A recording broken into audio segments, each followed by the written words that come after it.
मित्रांनो नमस्कार, स्वागत आहे आपलं अर्थसंस्कारमध्ये.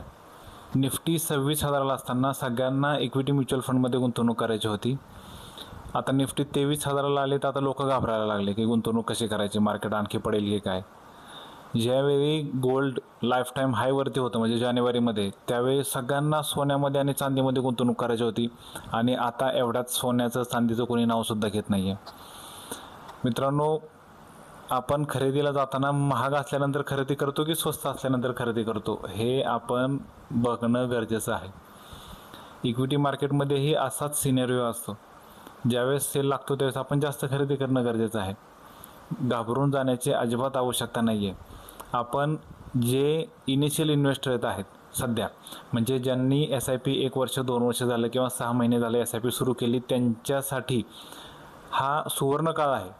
ज्यांचा टाईम हॉरायझन 10 वर्ष 20 वर्ष 15 वर्ष आहे आणि त्यांना सुरुवातीलाच अशा जर फेजेस आपल्याला मिळत गेल्या तर याच्यासारखी वेल्थ क्रिएशनची संधी नाही मित्रांनो, हे लक्षात घ्या. ठीक आहे. आपला मानवी स्वभाव आहे की आपण रॅली झाल्यानंतर आपण जागे होतो किंवा आपल्याला असं वाटतं की इन्व्हेस्टमेंट करायला पाहिजे. ज्यावेळेस मार्केट डाऊन होतं त्यावेळेस आपण घाबरून जातो, आपण इन्व्हेस्टमेंट करायला नको म्हणतो. पण ॲक्च्युली याच्या उलट करायला पाहिजे.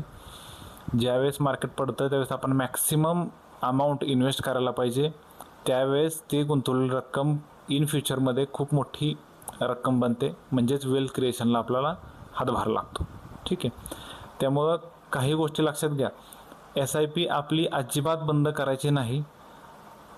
याउलट आपल्याकडे जर लमसम रक्कम असेल तर ती वन टाईम इन्व्हेस्ट करण्यापेक्षा तुम्ही STPच्या थ्रू स्टॅगर्ड मॅनरने इन्व्हेस्ट करायला प्राधान्य द्या. ठीक आहे. STP कशी करायची, SIP कशी करायची, लमसम कशी करायची, ह्याबद्दल जर तुम्हाला मार्गदर्शन हवं असेल किंवा तुम्हाला SIP सुरू करायची असेल तर स्क्रीनवर दिलेल्या नंबरला मला नक्की संपर्क करा, मेसेज करा किंवा व्हॉट्सअप करा. थँक्यू.